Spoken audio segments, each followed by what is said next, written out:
and we will be talking about how to choose a perfect festival to lance your short film, and they're also going to present their work to us. So welcome and thank you for being here. Hi everybody.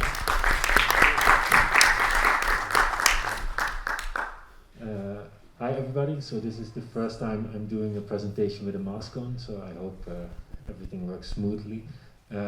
Thanks for being here. Thanks for the festival for inviting us to have this talk here. Today me and Marija will talk a bit about our work and kind of the thought process that goes into launching a short film in festivals.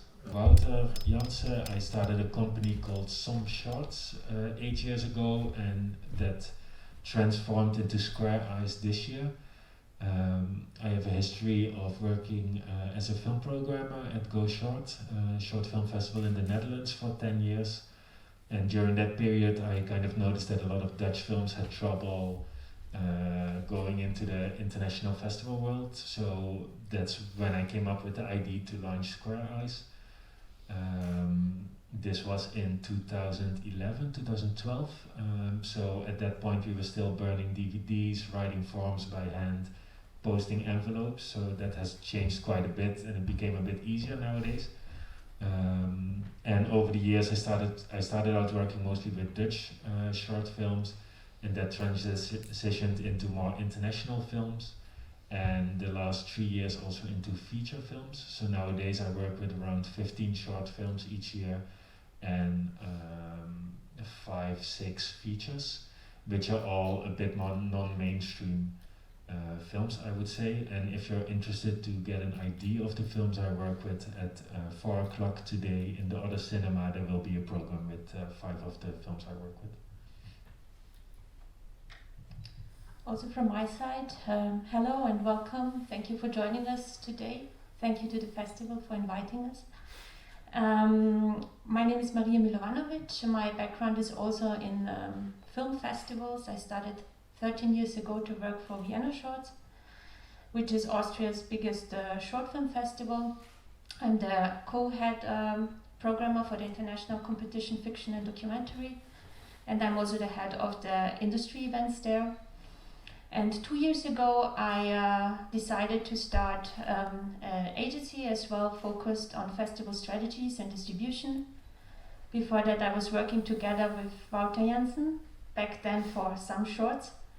And when I came back to Austria I thought it just made sense also to continue this work, especially because in Austria there were also a lot of young filmmakers especially who were looking for somebody who's taking care of their fiction and documentary films.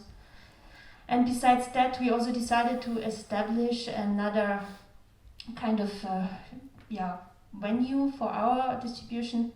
It is mixed media projects and expanded media and film projects. So we're working with a lot of performances, exhibition pieces, outdoor screenings, and everything what is kind of related to that.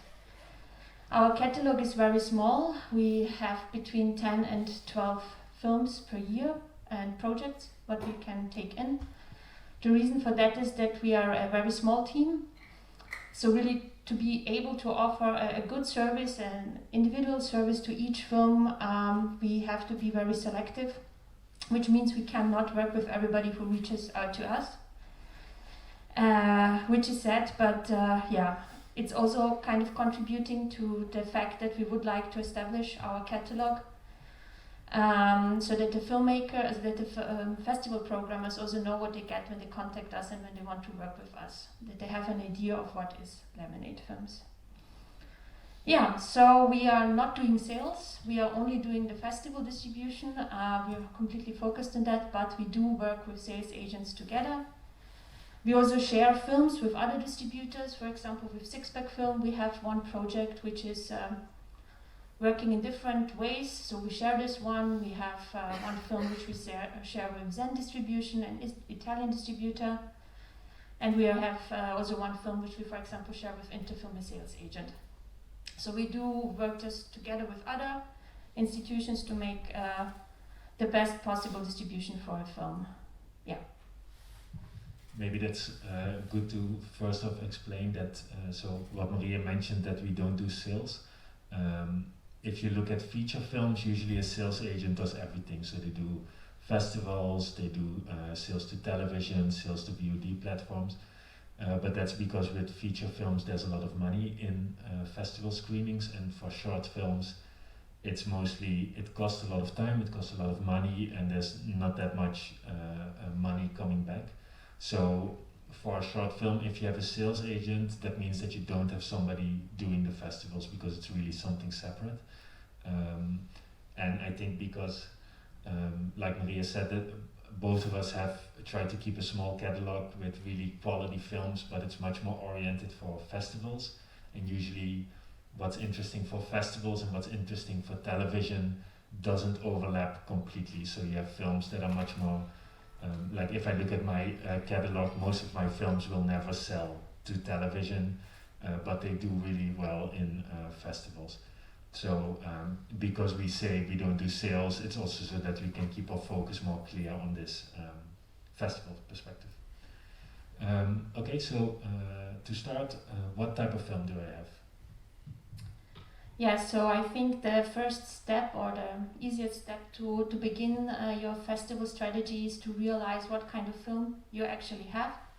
This can help you a lot for everything else what is coming next. You can also see it maybe as a really personal quality check, just small categorizations like for whom am I making the film, is it a genre film, what kind of genre, what length does it have, etc. It will just make everything else easier. And we also usually like to recommend, if you have the possibility to get feedback, you should definitely take the chance. And I'm not talking about asking family or friends, because then it's not really kind of, often the truth. Sometimes they're too nice, but I really think of, if you are at the university, maybe you want to ask your colleagues, or if you have a good relationship to one of the teachers, professors, or who offers it to you to give feedback to your project, take the chance. Also with professionals, if you've already screened at the festival, and if you have a relation with a festival, then you can also ask the programmer if they maybe have time to watch your film and give you feedback. It is not something that maybe happens often, because of course they watch a lot of films and they are quite busy, but yeah, if there's a chance, then you should take it.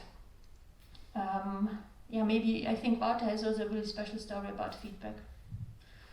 Yeah, so I get a lot of films sent to me, and I always try to give like a little bit of feedback, at least when I get it. And a year and a half ago, I also got a Greek film sent to me by a director whose previous films I knew. And when I saw it, it was okay, but I said, like, I don't think this will play in a lot of festivals. Maybe more, it was a gay love story, so I said, like, okay, maybe more LGBT festivals where it could play. And that was the film that ended up winning the Palme d'Or last year in Cannes.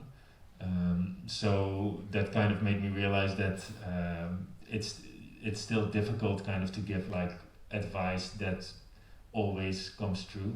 Usually I feel that I have quite a good estimation if a film can do well in festivals, but with this film I really, a few months later, really realized that I was quite wrong with that one, and also emailed the director later on to say that he went a better route in the end. Yeah. Yeah, and I mentioned in the beginning two aspects to kind of categorize your film is also, which are really important, is the length and the genre. When I talk to filmmakers, they often approach me with the sentences like, I want to play in Cannes, or I want to play in Berlin, and then they have a 30 minutes films, and then they don't realize that, for example, Cannes has the regulation of 15 minutes. Or that at Berlin, for example, if you want to play in Generation, you only can submit the 20 minutes film. So this made me realize that filmmakers often see just the big names, the A festival, the shiny thing, and this can be, of course, quite attractive. But nevertheless, there are regulations which you have to follow, and length is unfortunately one of the most important ones. Films which are up to 30 minutes, most of the festivals accept them. I think 30 minutes is a good length or it is a maximum length, let's put it like that. Of course, there are some exceptions. I know that Clermont-Ferrand or Oberhausen accept films which are 40 minutes or longer. What I want to say is that it's just more difficult to distribute this kind of film because it's a mid-length film then in the end, and not many festivals offer that. The same when it comes down to the genre. I suppose that you know the festival in Rotterdam or Oberhausen, what I mentioned before, they have a very kind of outspoken curation or selection of the films. It is not classical narrative films, so if you have a straightforward classical narrative story, maybe you would not submit to those festivals because you know that the chance to get selected are not that high. So you should definitely be aware of those kind of things. I know that it's difficult when people say, yeah, you need to know the festival.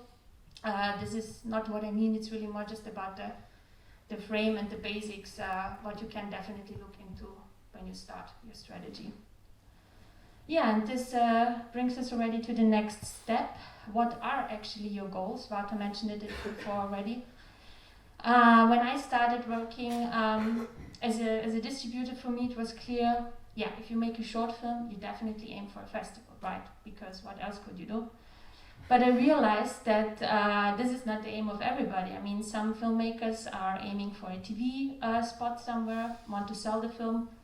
Others would also just go immediately online because they want to reach a wide audience. That this is not always easy. Maybe we will talk about that later with online. However, it is important to know what way do I want to go. Also, for example, if you aim to screen it and to be selected for the Oscars, this is also containing some rules which you have to follow. And you need to be aware of this before you start submitting to a massive festivals, and then in the end maybe would be disappointed. Because the first step, definitely when you start your strategy, is already starting very early, before the film is even finished. And I think the most important step is also the premieres, how you want to deal with that. Yeah, so let's assume that you want to go for these for a festival run.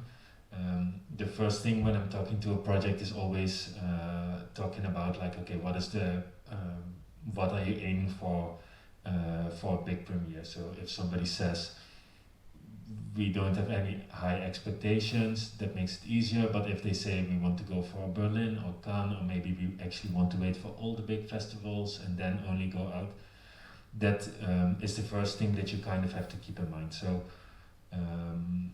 you probably know them, but so you have the world premiere, that's the first ever screening, then the international premiere, that's the first ever screening outside of your production country, and then after that you can have national premieres in all the other countries. And you can start thinking about the premieres as soon as you actually know when your film is finished. So if you know I'm producing a film now and around June we'll have a finished version of the film, you can already start checking months ahead, like, okay, what would be the deadlines around those dates. So June you have the San Sebastian, Locarno, Venice, Toronto deadlines all coming up.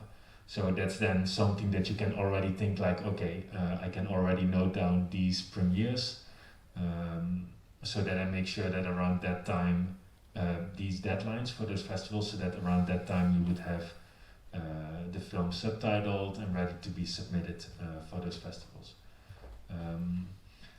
But it's yeah, so that you can make everything, prepare everything, and also if you have the aim to go for a big premiere, so for one of these A-list festivals, it's also important that you then adjust your strategy to it. So I know people that, what Marija said before, they are like, I want to really aim for Berlinale Generation, which is in February, but then they say like, oh, but we already have these screenings coming up, or we had this week a film sent to us that already did 50 submissions to festivals and was like, but I do want to premiere in Berlin.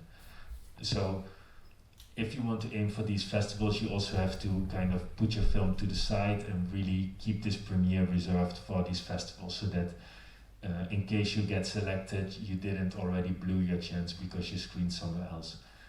I remember getting a film at one point when I was programming that said that it would have been part of the Cannes Film Festival official selection, an Italian film a few years ago, but apparently they played in a Spanish festival, so they had already gotten the selection from Cannes confirmed and everything. And then apparently a different filmmaker found out that they had already played in a different festival and didn't have the premiere anymore, and they were thrown out of the selection. So you really, like, festivals are quite strict on this because they have to follow these regulations. So it's good to, if you want to go for this premiere, that you really make sure that you don't mess these chances up. Like, I remember that I had a film, we aimed for a premiere in August, that didn't work, and then we just started sending it to the better festivals without a premiere requirement. And we didn't get selections, and then the deadlines in November came closer, and that was the deadline for Berlin as well. So then we decided, okay, maybe because we still have the premiere, we can submit for them. But then at that point we started getting selections in from the festivals we already submitted to. So then you have to start saying no to festivals, or you have to constantly make this evaluation, like, am I still waiting for this big festival, or am I going for also a strong festival but which doesn't have an exposure like a Berlin, like a Venice. And as a filmmaker, that's quite a difficult decision to make, so I would always say try to stay out of that position and just not submit to other festivals until you premiere. I just wanted to add, we had also a case this year with one of our films that we submitted in the beginning to Rotterdam, Clermont-Ferrand and Berlinale Shorts, and we got the first selection which came in was for Clermont-Ferrand. Then we started asking the others, the other two festivals, and Rotterdam and Berlinale both requested premiere, so we had to submit at the same time for both. And it turned out that then, those two also selected the film, so we had the 3 selections for this one film. And we had to reject 2. In the end, we went for Berlinale Shorts because we had the idea it would be the best exposure. But we also learned from this mistake, I would say, because, for example, Clermont-Ferrand does not require a premiere. So what I want to say, if you aim for something like Rotterdam or Berlin, then you can start with this, but you still have the option to submit for a Clermont-Ferrand the next year because they would still consider the film.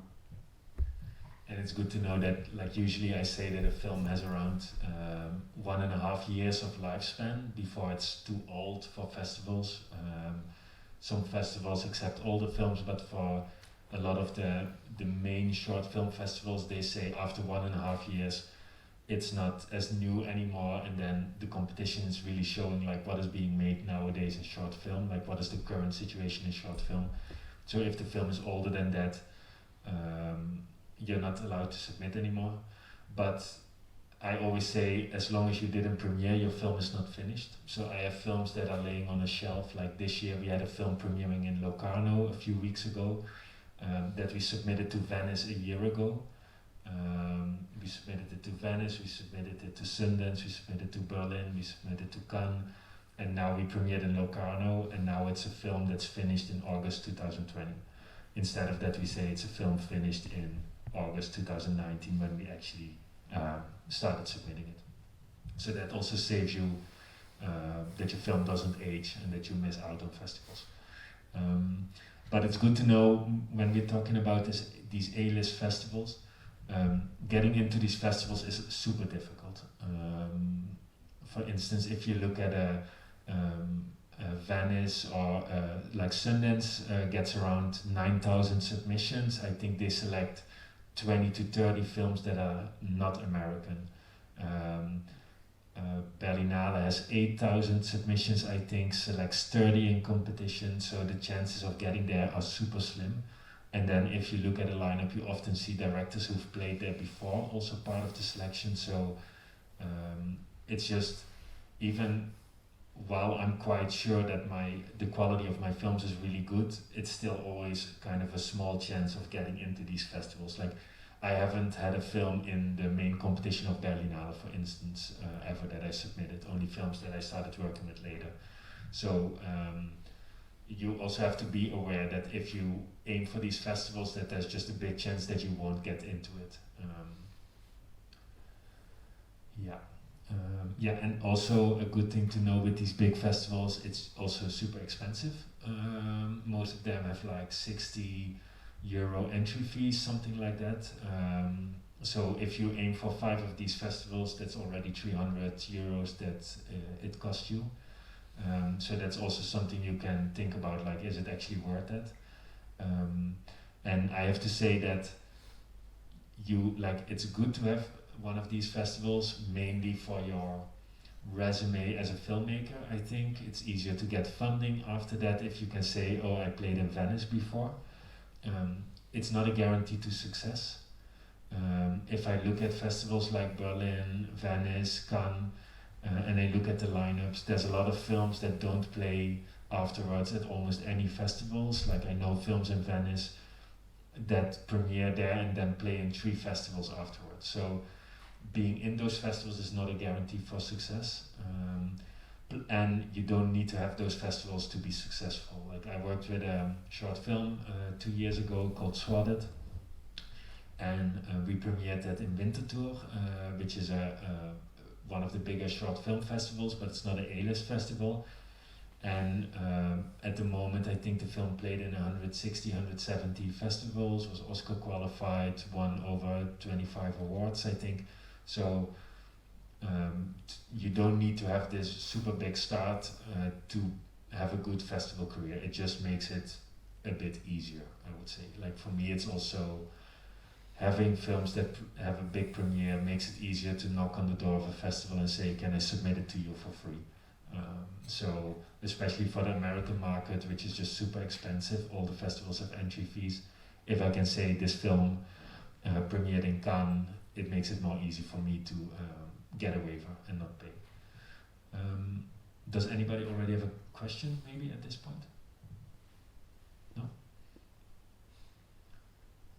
Yeah. Okay, so to summarize what we talked so far about making a strategy is, you know your film, you know your audience. So far, so good. The festival circuit is the lifespan of a film in the festival circuit is between 1.5 and 2 years, and it's good to calculate the budget for your submissions. I think we would say that around $500 to $600 would be my suggestion to have on the side for submissions. Of course, you can always try to ask for waivers. It's a lot of work, but nevertheless, you can also save a lot of money with that. Then we have, I think the last number I heard of how many festivals exist worldwide is 15,000, and I think it's growing on a daily basis. So how to find now the festivals after your premiere? There are different ways how you can approach this. What I mentioned before, sometimes people recommend you should just check out a festival and then you will know what they do and what they select. That's not easy, especially when you're a filmmaker which is just starting the career. Some festivals have something like mission statements on their website. This can of course help. And I would suggest a good way to start is, if you know fellow filmmakers, if you know the work of them, if you know where they have been selected, if you maybe would just start with this festivals, what they had in their selections, because this could be a good beginning for your film maybe as well. And of course, if you're traveling and if you're talking to your colleagues, there's always discussions of what festivals are good, who are treating filmmakers and their work respectfully, what can help you with your film. Because what Wouter said, it is true that the bigger festivals maybe can help with waivers, etc. For example, with Berlin now, it is that they do follow the career of the film. We have now our film, which was there, How to Disappear. They're still posting about the selections of the film. They're really kind of recommend the film on their social media, and this is of course exposure, which helps a lot. Also after Sundance, when we had a selection for the New Frontier section, we had, I think, within 1 week suddenly, I don't know, between 50 and then 60 requests for the film. Such a lineup can, of course, generate attention. But nevertheless, if it is a smaller festival with a lot of short film industry, then you can maybe even get more out of that than such a big festival, which maybe has a big market but a focus on feature films. So in that way, smaller festivals can maybe even do more for you than bigger ones. What else do we have? Oh yeah, we can maybe continue to the next. Another option to approach your festival list strategy is to look, for example, up the Oscar qualifying festivals or the EFA qualifying festivals. The festivals which are on those lists have kind of a stamp of approval. With the Academy Awards, I have to say I have no idea when the last time there was an evaluation. I think there's over 120 festivals on this list. Some of them, I know from my personal experience, are not good. So to find your way through that could be a little bit exhausting, I would say. The EFA list has been evaluated, I think, 2 years ago, and I think it's 25 festivals now. And I definitely think that this list, which is maybe shorter but has really the kind of safe European festivals on it, I can definitely recommend. So do we have here?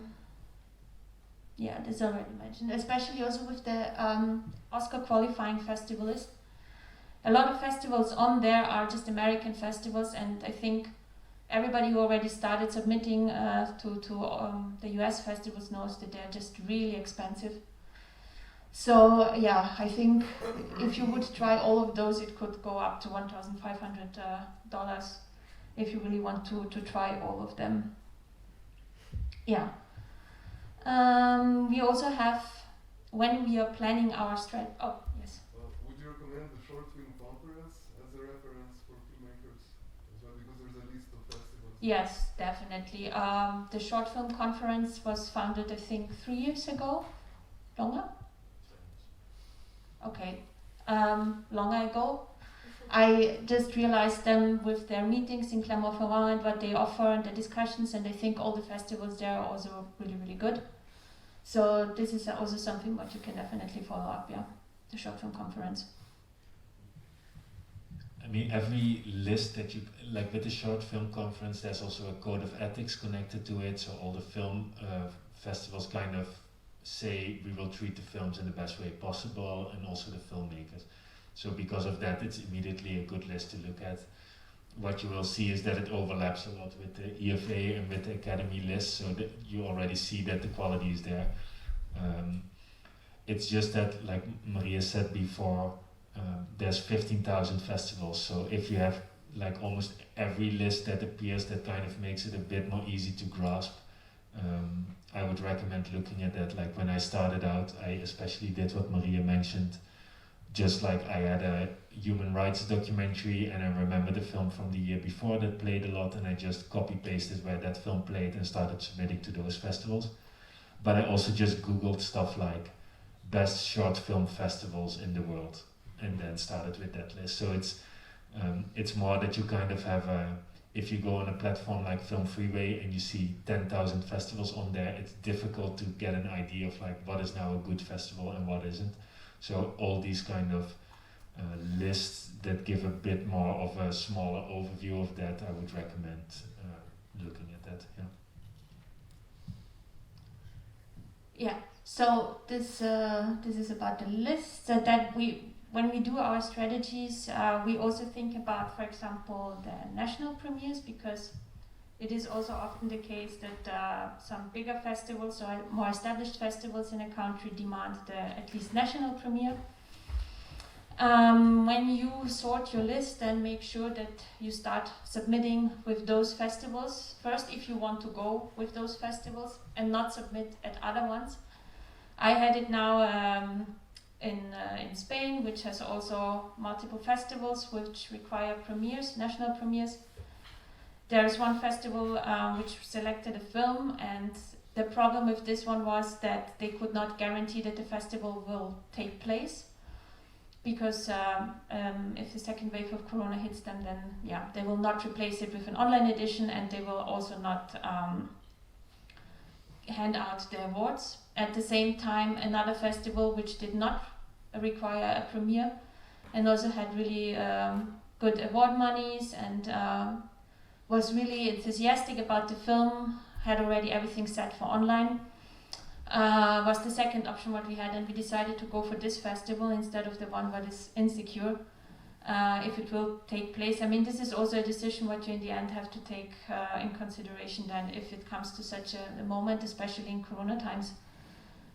What would be the best for your film? What is the best feeling you have with to go with that? We had it with the premieres last year as well. One film which was selected for a DokuFest in Kosovo. I don't know, I suppose a lot of you know it. It is a really, really good festival. But at the same time, the same film was also submitted through the film school for Sarajevo, for the student competition. And they selected the film as well. So in the end, it came down to make a decision between those two festivals, because Sarajevo requires a regional premiere.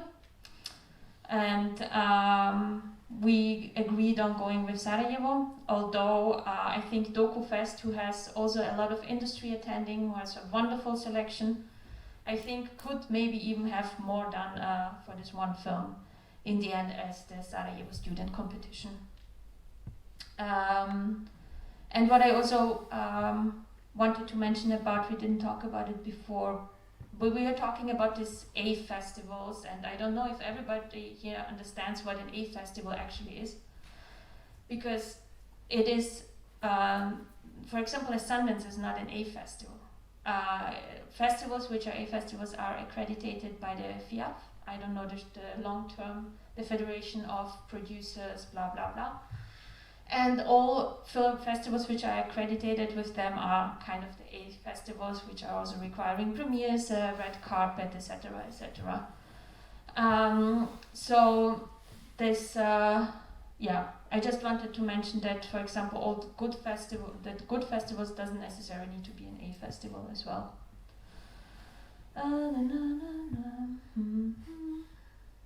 Oh yeah, the platforms. Sorry, do you want to say something? Okay. Yeah, but I just wanted to say to close this up about the strategy. When what you also said with the film freeway and thousands of festivals on it, we would not recommend to go on this platform and to start submitting based on the platform. What we would recommend is really to think of which festivals make sense to start from this point and submit to those festivals, and not the other way around. Really make your selection and not let the platform make the selection for you. I think this could also save you a lot of energy and money in the end.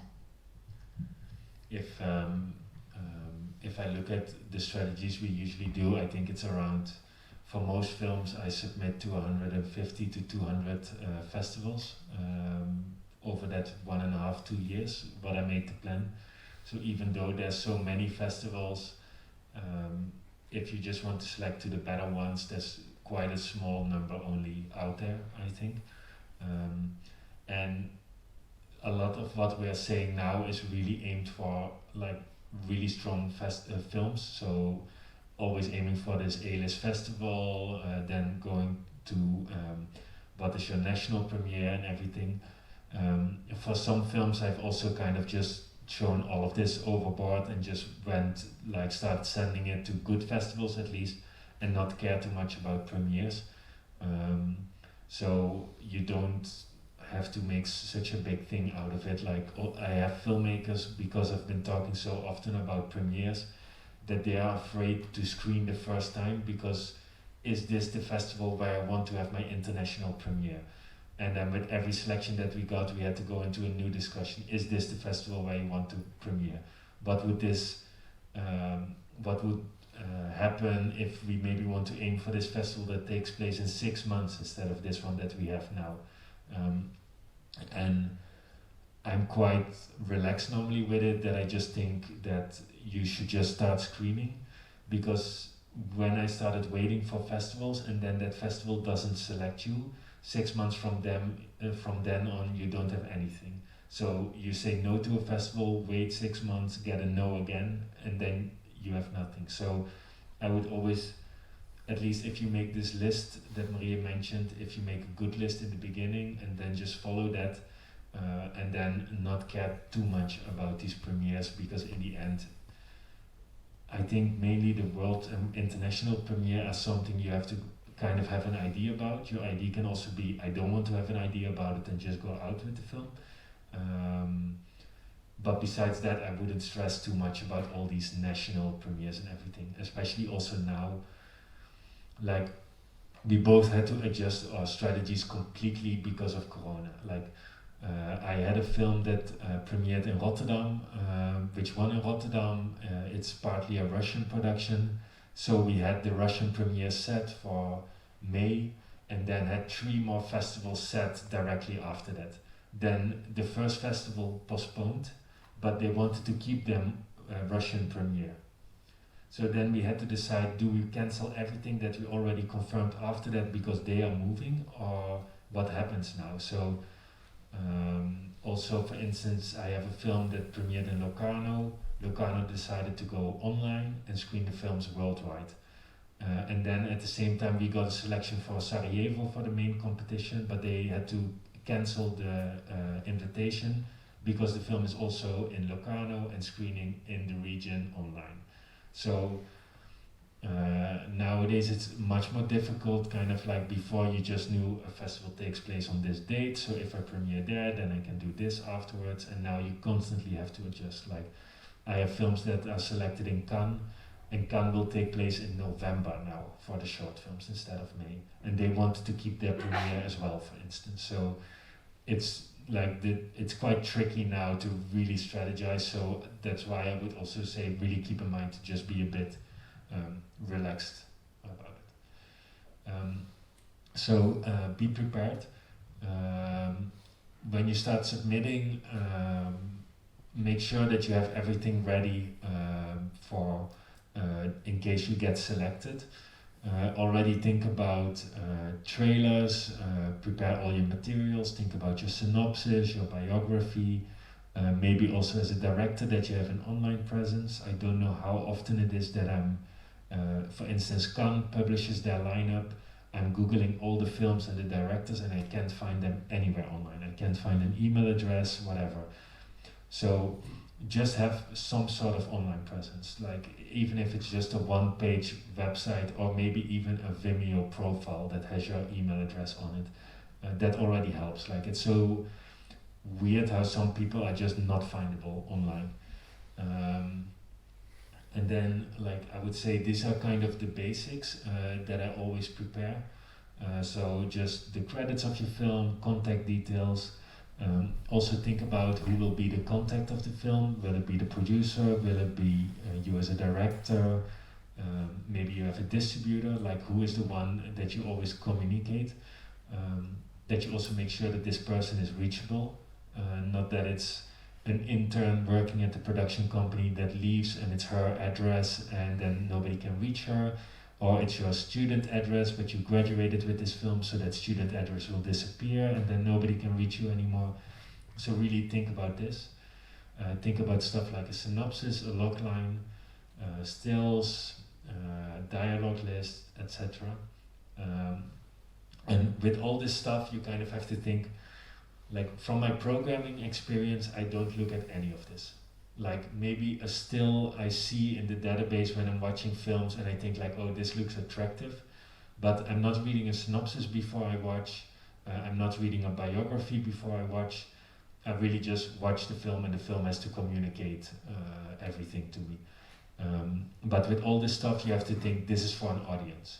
So if I have this still, if I have this synopsis, will that attract an audience to my film? If I'm browsing through a catalog and I see this still, will somebody want to watch this film? So really think about it that way. To give you an example, this was for the film Swatted that I talked to you, that I mentioned before. The two stills here are two of the stills that the director really liked. But just imagine seeing this bottom still in a catalog with a few centimeters width. Like nobody will be able to have any idea of the film. Or the top still of the little boy, it's from a live stream. But I already saw it happening that every festival is asking me, could you send a better resolution version of this still? So, plus it doesn't really, like if you've seen the film, it says something about the film, but I wouldn't really be attracted to watch this film, while the other stills that we ended up working with speak much more to the imagination. But also what you see happening is that if you have a good still, festivals will start using that still in promotion materials. If you have a good excerpt that you send, maybe it will end up in the trailer of the festival. So I had a couple of films that every time it was selected in a festival, the film was used to promote the whole short film section, because the director is also a photographer and all the stills were just like looking beautiful. So also really think about something like, is this attractive? Will this attract people? So it sounds really commercial now, this way of thinking about it, but it's just you're already part of a program of maybe 60 films, so you just want to try to stand out a little bit to draw more people to the film. Yeah. Can I add something from the festival side? Yeah. The repository you use to send your film, if you're speaking to directors, is also important. If your download will expire in 2 days or 3 days, and we have to contact you again many times. Yeah. If we don't find all the additional information we need, if we don't find the DCP version as well as the digital version and the SRT file. I'm saying that because in the past 4 years it happened to me, I think once or twice, to have a proper online digital repository with all I don't know, 300 films I downloaded and managed, only 2. This is my personal percentage were actually okay. Yeah. Everybody's a mess. Yeah. So this is another issue. No, it's definitely like, already if you submit your film to the festival, don't start changing your password, because often you submit months before the deadline and programmers watch it 3 months later and then the password changed. But I also do research sometimes, and if I watch a film of 3 years ago and the password still works, I'm always just kind of happy. Read the regulations, what do the festivals need? If you submit to a festival but they need, for instance in Italy, there's quite a lot of festivals that need Italian subtitles and don't make it for you. So don't send it to that festival if you don't have those subtitles. And the same for Spanish festivals, French festivals. And what was just mentioned about having everything prepared. This is what I usually say, this is what you should have. For instance, I just have all these materials in Dropbox, and then I'm organized that I just have a document with all the links in here to the DCPs, the ProRes files and everything of all the films that I work with. So even if I'm on the road and I don't have internet, I can send everything. Plus, I just have all my stuff like the stills and everything. Oh, it's already there. I have in my Google Drive. This is giving me goosebumps. So much pleasure to see. Where is film info here? So these are all the films that I work with, and then again, I have like, this is a new one. We have the stills. We have everything ordered, low res, high res, dialogue list, all the different translations. So, like, I'm working with 15 films at the same time, 30 if you count for 2 years. If you have one film, you can already prepare everything like this in Google Drive or in Dropbox. You can already prepare like an almost standard email with like the links to where you find the stills and everything, so that when a festival selects you, you can just write your personal reply and then just copy paste, here's everything that you could need and here's where you can find it. So I knew a director, he just had like a hidden website that he gave me a password to, and there I found all the DCPs, all the ProRes files, all the stills. So stuff like this is just really easy to prepare. So this is really what I mean when I say be prepared. Just have this kind of stuff ready, and not that it's like you get a festival selection and then you have to start thinking about, do I actually have these materials, etc. Any other questions, maybe? No? Yeah, so at this point we are already quite set with everything. The festival strategy is done, the material is done, we can start with the submitting. And here the first step, we talked about it, is already read the regulations for the festivals you've chosen, because they contain all the information necessary and important information. Not only what the festival requests, but also what rights or what are you as a filmmaker giving away if you agree to those regulations. We don't have these crazy examples anymore anywhere, right? But there were some festivals which had regulations like, okay, by signing this, you're agreeing on participating in our festivals, and you're also giving us the rights to do whatever we want with your film for 2 years. So it can be really, really tricky. Is this one? Yeah.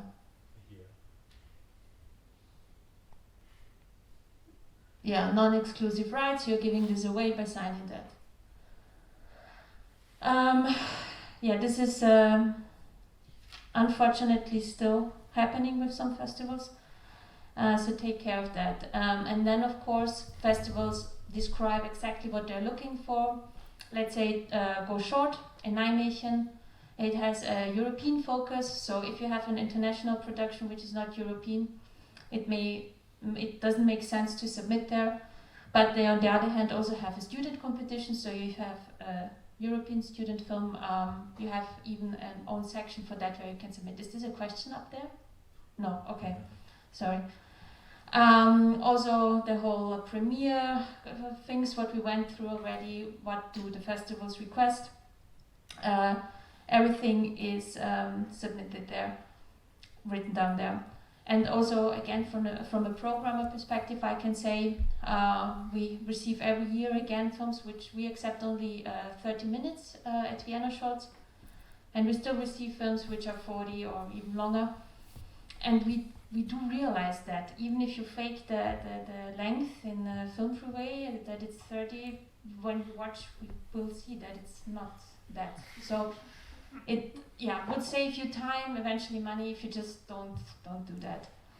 So this is all the things what I had now for the submission part, I think. Yeah, I mean, what the difference is also with working with us, when you start submitting, be prepared that rejections will come, and a lot of rejections will come, and when you're working with us, we get them, not you, so you're safe with that. But don't let yourself get down by that, because it is a normal thing. I think I had also, like, now I finished one of our films. We did 200 submissions, we had 17 selections, and everything else is rejection. So it doesn't mean that your work is not good. The selection process, we usually also talk a little bit about that, is really, really a difficult and hard one and a long one. There's a lot of steps what programmers go through when they select a film. I also had it multiple times, that I really love a film and that I fight for the film until the end, but then I'm not the only one programming, it's a collective work. And the reason why then the film don't make it into our program, the reasons can be really different. It's like to have the balance in a program, not to have too many films from the same country, to have a diversity in there. So this is all possible reasons why I then didn't make it in the end. It doesn't mean that the film is not good. Yeah. Yeah, I would also say, like, always, because what Marija mentioned, that you will get rejections, always have kind of at least try to keep on with submitting for, I usually say 50 festivals. I know, like, the thing is that we don't communicate all the no's to filmmakers, so sometimes it feels like they're only getting yeses. But especially when in the beginning you're waiting for your first festival selections, it can sometimes really feel like nobody likes the film because you already got like 20 rejections. So I would always say like have at least like 50 festivals that you submit to, and then maybe at that point start thinking about, okay, should I reconsider something? Should I maybe send to smaller festivals, maybe more, you made a horror film, maybe start sending it only to genre festivals. Maybe you think it doesn't work in some countries. But I would always have like a minimum of around 50 festivals to submit to before you get really a good idea. Like one of my most successful films, we're now at around 210 festivals, I think.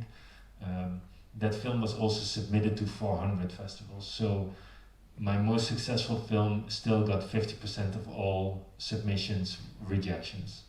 And I think having 1 out of 5 submissions selected is already quite a good score. So just keep that in mind, that you always just have to have a bit of a long breath with this. I think now is a question. Yeah.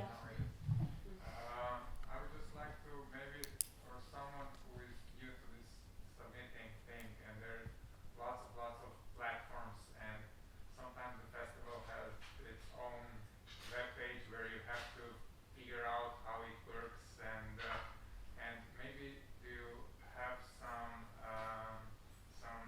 tactics or how do you organize your life, or how often do you go and check out, I don't know, on Film Freeway if there are new festivals? Yeah.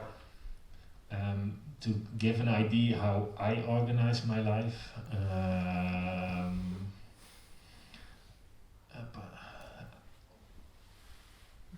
I have this list with all the festivals, and it's quite a big list.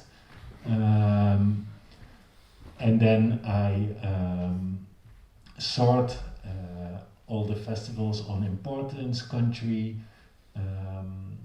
what length they accept, etc. So I just put everything in here, and then based on the deadline, I'm just going through it. So I'm just working festival on date. But what Marija said before, I would really try to stay away from going on Film Freeway, sorting on what deadline is coming up and submitting. I would really, because for instance you had the film yesterday, right? Yes. So it's kind of children and youth oriented. So that's already this kind of genre niche that you can keep in mind. So you have in Europe children and youth network for festivals. That's already 25, 30 festivals. So just take all these festivals and start looking when are the deadlines. And then you already have this list that you know, like, okay, I don't have to stress about these festivals because they will be in half a year, and I can just start doing these. Then look at a couple, like there's a bunch of short films that I know that have like a similar tone to your film, that are even also maybe regional. Like Half a Man was a film from 3 years ago, I think, that played in Toronto. Where did that play? Put those festivals in the list, and then just start organizing those festivals. Like if you know, maybe you don't know the deadline, but you know the date of the festival, just subtract 5 months off of that, and that will be around the deadline. And then make sure that you just start submitting to this list, and then in the meantime you can maybe go on Film Freeway every now and then and to see is something coming up that I don't know about. And I would say, because you're only doing it for your film, so if you have one evening in the week that you do this, I think you can already work ahead and really try to work ahead. So not that you submit like, oh, this deadline is tomorrow, I submit now, but that you submit a month before, because the problem that I sometimes have in a period that I'm busy is that you've noted down 5th of October, and then you go online 4th of October, and then you see that they changed the deadlines this year compared to last year, and it's earlier and you missed the deadline. So really try to work ahead so that you don't have this stress of like, shit, this Sundance deadline is coming up, or this deadline is coming up. And I also would like to add that it is definitely helpful if you go with the earlier submission deadline. So if there are multiple ones, it is really better to start with as early as possible, not only for you, but because it could be maybe cheaper then, but also for the festival programmers, because in the beginning, most of them are still quite relaxed, but closer to the deadline, it's just getting a lot submissions coming in. And maybe they are not even that focused anymore as in the beginning, so I would also say that you start with that. And yeah, and then these are the platforms that I would say that are the kind of big ones. So for instance, a short film depot only has like 20 active deadlines at any point. So that's a platform you can just go on once every month and then just go through is anything new and submit there. For Fest Home and Film Fest platform, those are really operating on the French and Spanish speaking market. Also a lot of good festivals. Also it's much, Film Freeway is just so many festivals that I get stressed going on there and also feel like I'm missing out on deadlines. And these are much more, quality-wise, it's a bit much better percentage of good films, in good festivals in there.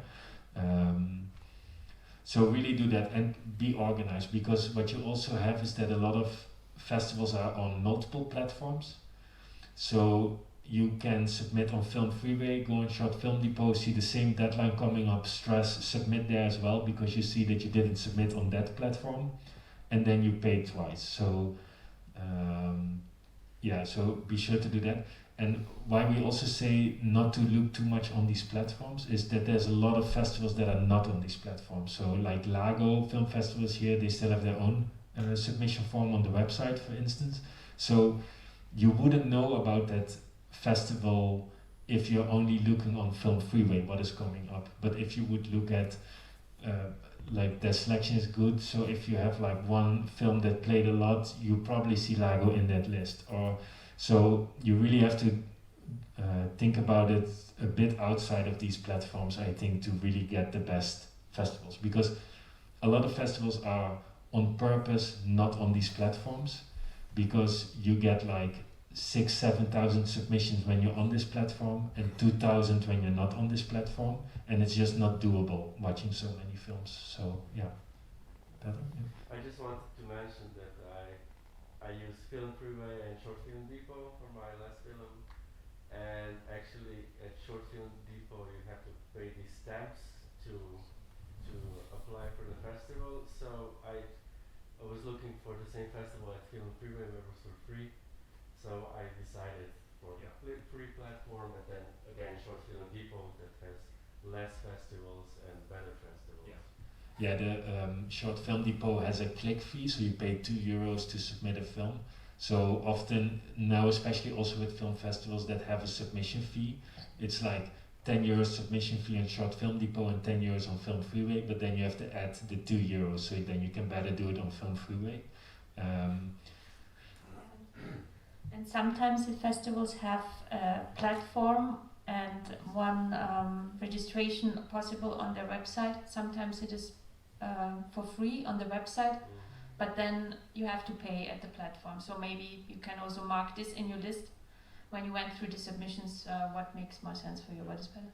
Yeah, and I also know one Spanish festival that has a double the amount entry fee on Film Freeway, because they just say like, most of the Americans on there will pay anything.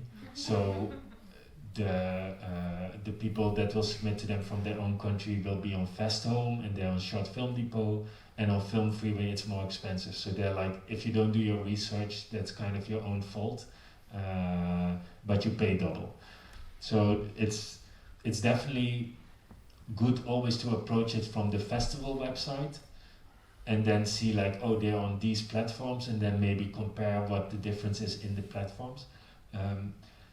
I know that because people get so many films on Film Freeway submitted as a festival, some people are afraid that it's better to submit on Short Film Depot because those entries are more serious than Film Freeway, where the percentage of bad films is much higher. I don't think that this is actually like they will still watch the films. You maybe have the feeling beforehand like there's a bigger chance that this will be crap when you go into it, but everybody will watch the film. So I don't think you should not submit on some platforms. Like all the platforms are good. Yeah, besides, I mean, I don't know how it developed now also during Corona times, but on Film Freeway, what is not happening there is no kind of checking on the festival. So every festival can apply, and it can also be a fake festival. Fake festivals are, for example, those which are where you pay a high entrance fee, a submission fee, and then in the end they only do one screening somewhere in a garage, let's say, and nobody is there, no audience. Or festivals which have like 20 different deadlines and 15 different awards which you can win. Festivals which kind of are not existing for a long period but already kind of have a super high submission fee. When you're on Film Freeway, maybe you can look out for those and really double check. Or festivals, it's sometimes really simple, which only have like, there was a festival in Amsterdam and it had only pictures of Amsterdam on the Film Freeway. So nothing of the venues, no film stills, no guests, nothing, only bicycles and sunsets. So think if you want to spend in 30 euros submitting there. I think for us the main thing is that, or we know the festival is good, so we know that the programming is quality, we know the programmers maybe from traveling, or the festival has been around a long time, so it just has a good reputation. For instance, like Cairo Film Festival in Egypt is an A-list festival. It's a good name, but actually the short film selection is not that good. So for me, it's sometimes that I have a film that we didn't get in a big festival, and then I also try that festival. While for me, there's not much to get besides that we can say, oh, this big festival selected the film. And if the festival has big cash awards.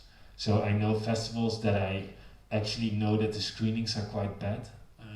That directors were there, that the films are projected with wrong files, that it's glitchy, but then they have 5,000 euro award money. So then maybe it's just interesting to submit it there when you already screened a couple of times, and then just submit it there knowing I don't need to go there because the quality is maybe bad, but at least I have the chance on winning something, to getting something back. And then if you win an award, that can again pay for more submission fees for other festivals. And also, just because we're talking about these high numbers of festivals, and you saw the list of Wouter, which is never ending, in the end it comes down that I think both of us have up to 200 festivals which we really trust and submit. So yeah. So then when you get selected, this is again kind of the be prepared thing, be reachable.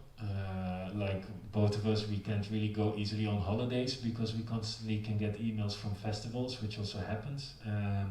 All the festivals usually need an answer within a few days. So if you start submitting and you have to fill in who's the contact, think about who will actually be reachable. If you say, okay, we'll make a Gmail for the film and all of us will be using it, also make sure that everybody's actually looking at it and that you coordinate who's answering stuff. Think about if you get selected, where you get selected. We won't go into the whole how selections work, but you have this competition and out of competition screenings. As a programmer, my attention always goes out to the competition because I know that's the newest films. It's maybe more the festival identity also what they program in there. So I look at the competitions, and the out of competition programs is much more from kind of my personal interest. So, but as a professional, my main focus goes out to checking what's in competition because I know that's, in the opinion of the festival, the best films. So that's why when you get selected out of competition, always check with the festival what they can offer you. Are you still invited if you're out of competition? Because sometimes that's only available for people in competition. Can they maybe pay a screening fee? Will they do good publicity for this section? Really think about what a festival can also do for you besides just screening the film. Like how will this bring your film further in its career? So I usually have the rule that when a film is in competition, I never ask for a fee. When it's out of competition, I always ask for a fee, but I don't say no to a festival when they can't pay a fee, except for if it's a rich festival and they're not wanting to pay and I'm just annoyed by it.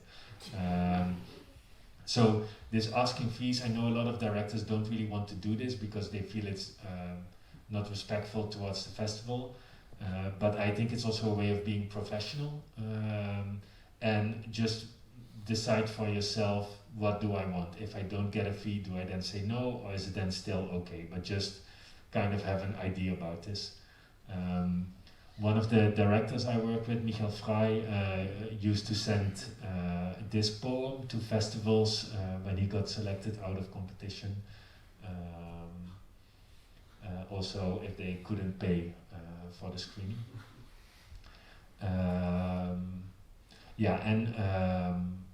If you get selected, you will get into festivals where programmers will be. So for instance, also now here, there's multiple programmers present.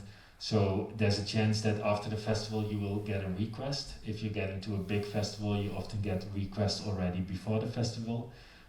A request doesn't mean that your film is selected, it just means that a programmer wants to watch the film. And when you get a request for a film festival that wants you to pay money, always ask for a waiver, because they are already interested in your film, because you have now that stamp of approval of a different festival. So you can ask them, like, okay, is it then okay that I don't pay the submission fee? Not every festival agrees with that. There's now a few festivals in Europe, because the Short Film Conference said if you have a submission fee, you have to make sure that you select most of your program from films submitted with these submission fees. So there's festivals like Leuven, for instance, now they don't give any waivers anymore. So if you pay, then you have a chance to get in competition. But because people are also asking more entry fees, festivals are also rethinking on then maybe paying everybody that's selected. So it's now changing a little bit with festivals. Yeah, so I'm now finally visiting the festival. We are there. Some tips what we would like to give you on the way is, when you go there, stay calm and be yourself. Nothing bad is going to happen at you, mostly, I think. I hope so. Check the guest list beforehand. If you really want to meet somebody from a festival, it's better if you get in contact with the person earlier, see if you maybe can meet them, grab a coffee, or just check out where they will be, when they will be there. Have business cards and flyers prepared with all the important information, what Wouter mentioned before. I think last year it was the case that you had a meeting with a film team. They had a nice, beautiful flyer, but they, I think, had only the name of the title of the film on it, and no address, no email address, not when the film is screening, nothing else. So make sure that if you prepare this materials, that all the necessary data is also on it. Then make use of the networking platforms which the festivals are offering. There's often meet and greets or drinks or whatever. Just take the chance to go there, to speak to people, to introduce yourself, your work. It's always good to network. And then, of course, industry events like this one, for example, panels, talks, every kind of possibility, again, to get touch on people and meet people is important. And I think the most important thing from my perspective is watch films. When you're already there, meet the filmmakers, watch what is happening now, what is the programming now, what is out there. It will give you also a better idea of what the status quo is, I would say. And when we talk about that short, like smaller festivals, but actually just the strong short film festivals are better than these A-list festivals, I think it's definitely about this networking part. Like, I always hate the term networking, because what it comes down to is that every evening there's a party where people are drinking, and because the industry is so small, you just bump into everybody there. So the networking at short film festivals just happens super easy, I always think. While at a big A-list festival, everybody's busy with other stuff, so you're always running around. So it's more difficult to actually meet everybody. So a lot of filmmakers I worked with, there's a really good student film festival in France, for instance, Poitiers, which is in a really small city. And because of that, all the directors are always just stuck together all the time and hanging out. But most of my filmmakers that had a film there have filmmakers that they're still friends with, that they send their scripts to, that watch their films, and they all just met them there because it's so small and you're just there for 3 intense days. So don't think too much of this networking. It usually happens quite automatically. And also programmers want to meet filmmakers. Like if I see a film and I really like it, I always try to speak to those filmmakers, because for me it's also, again, interesting to keep in check about next work that's coming up from them. So yeah, it goes quite automatic, I think, at festivals. Then shortly, because we're almost at the end, going online. Going online is now a bit different because everybody's going online, but to really put your film for free online, like on a Vimeo or something, I usually do after this first year and a half run, that I try to do an online release. If you do an online release, also really think about how to do it. An online release doesn't mean you put it on YouTube and it's solved. You really have to think about finding a good platform. So finding something like a Vimeo staff pick, short of the week. Some newspapers are doing stuff. We've released a couple of times through the New York Times with Opdocs, The Guardian. So really think about what a good platform is. Or if you don't have one of these platforms, you can always reach out to film festivals. So I worked with a short film, Nature All Rights Reserved. We didn't get a staff pick or anything, so we just put it online. But then we send emails out to all the programmers that program the film to just ask them, hey, could you post something on your Facebook of the festival? And in the meantime, we also have around 10-20,000 views, I think, which is quite okay if you didn't get like a launch. So really think, still with going online, you still have to kind of strategize and have an idea on how to do it.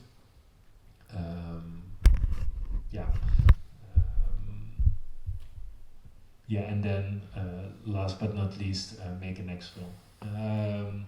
I think kind of all the filmmakers we bump into that have been doing their submissions themselves for the first film say, now I actually know how to do it. So they have a film that was quite successful, but they made like a lot of mistakes still. Maybe premiere too early, or they said yes to a festival and then couldn't do something else. Or so doing this yourself, like I always think it's also kind of, I would always say it's good to work with me, but I also think that it has a lot of benefits to actually do this distribution yourself, because you understand much better how everything works. You meet programmers because you've been in contact with them all the time, and then you can use this for the next film, because sometimes I work with somebody but I don't work with them for the next film, and then they suddenly have to figure everything out again. So really try to use everything that you learned with getting your film into festivals for your new project, and having a first film that did okay in festivals.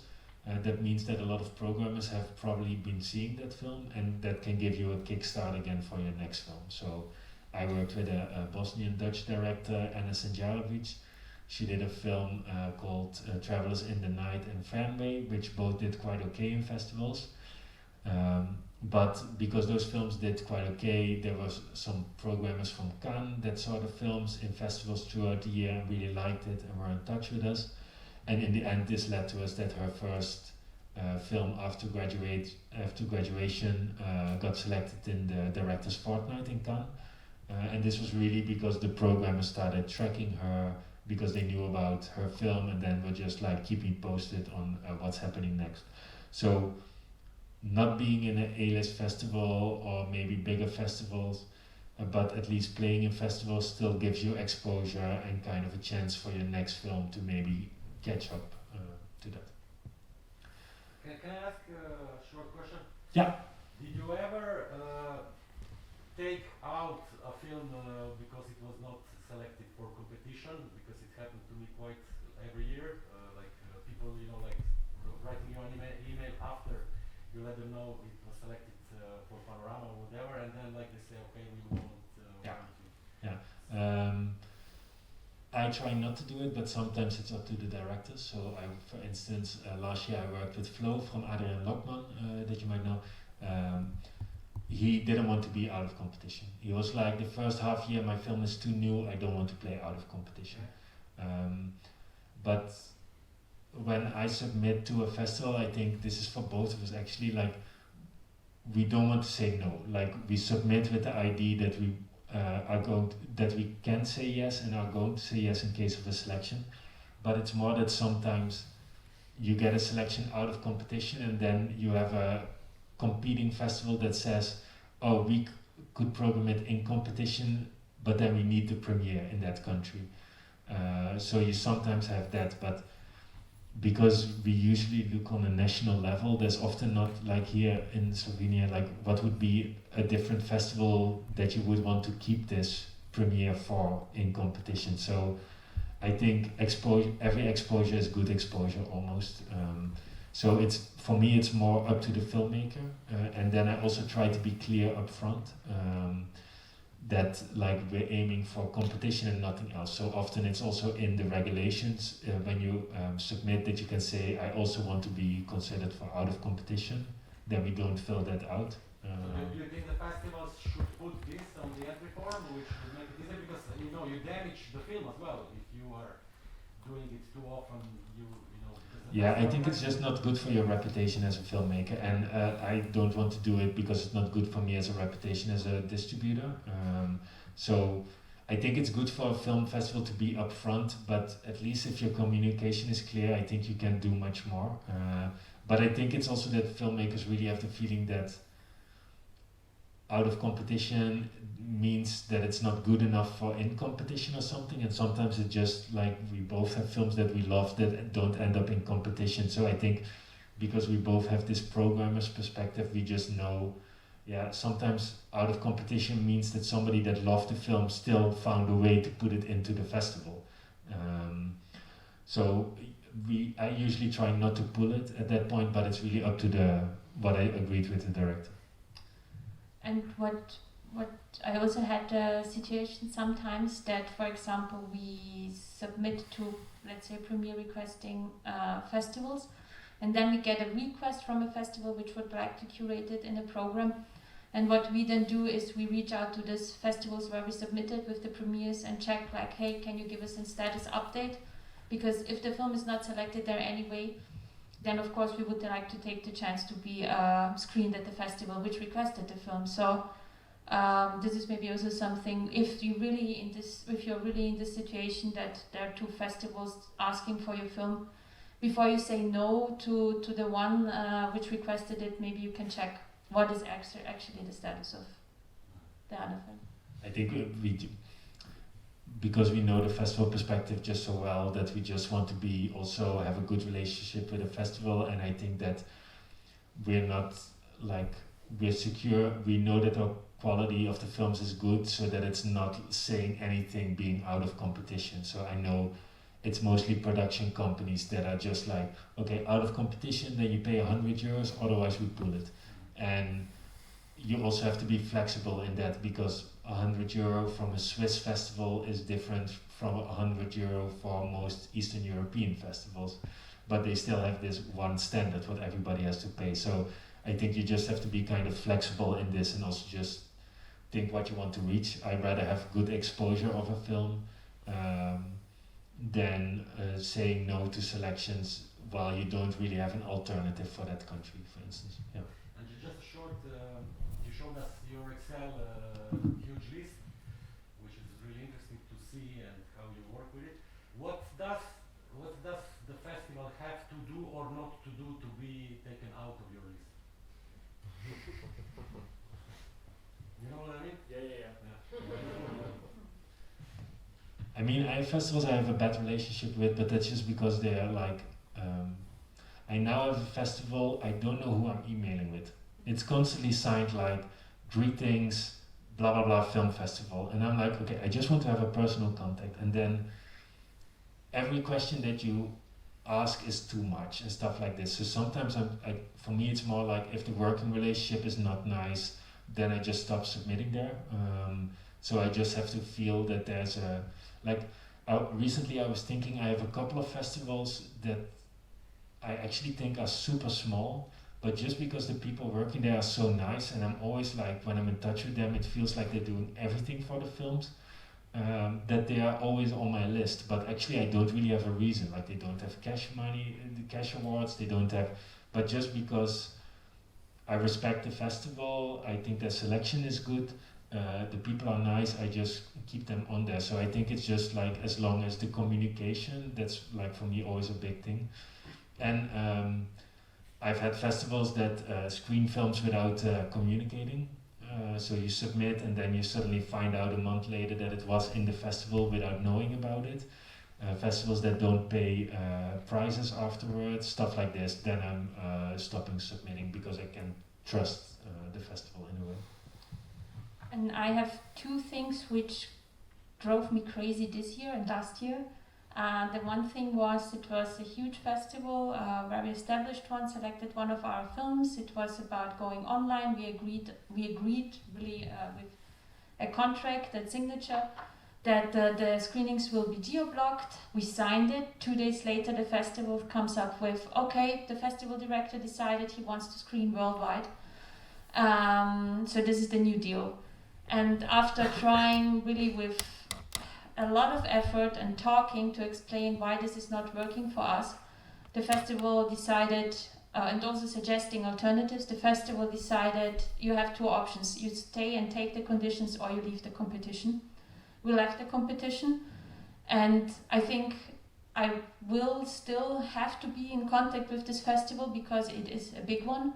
But this is something what, of course, in my head now is like a really, really negative aspect of how festivals are treating filmmakers, maybe. Because then it's not about the quality of a film, it is about the reputation and the demandings of the festival, and if they're big enough, they can pressure you. And the other thing, what I really don't like, if festivals have regulations like, so if you win an award, you have to be present, otherwise you will not get the money. I think this is something what is not up to a festival to demand.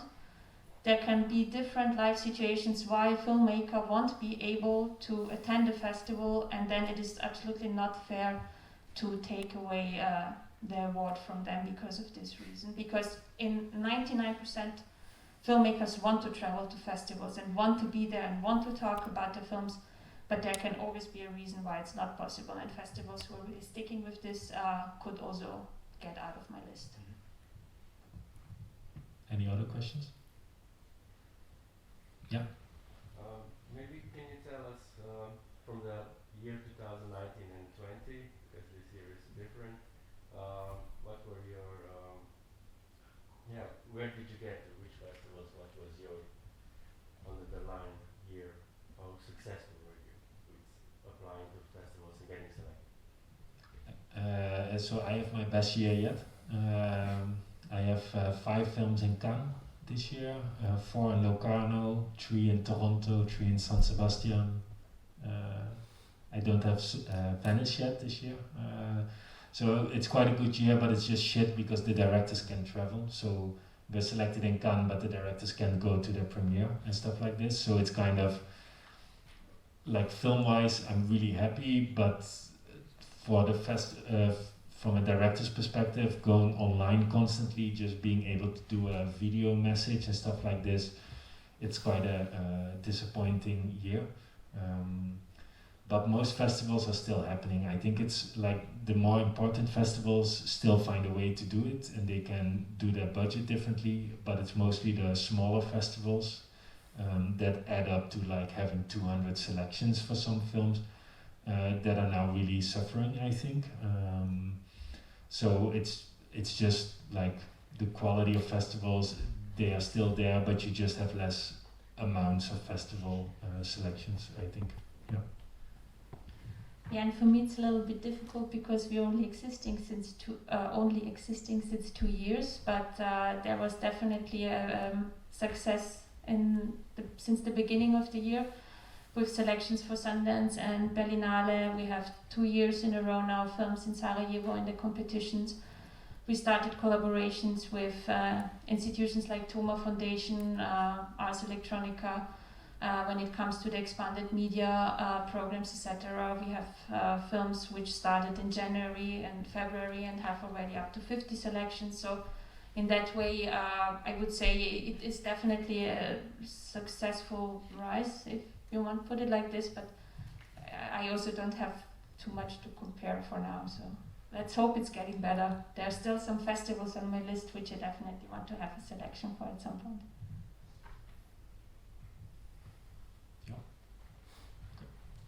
Thank you. So at 4 o'clock in the other cinema there's a screening of 5 of the Square Ice films, which I really recommend. So I hope to see you there.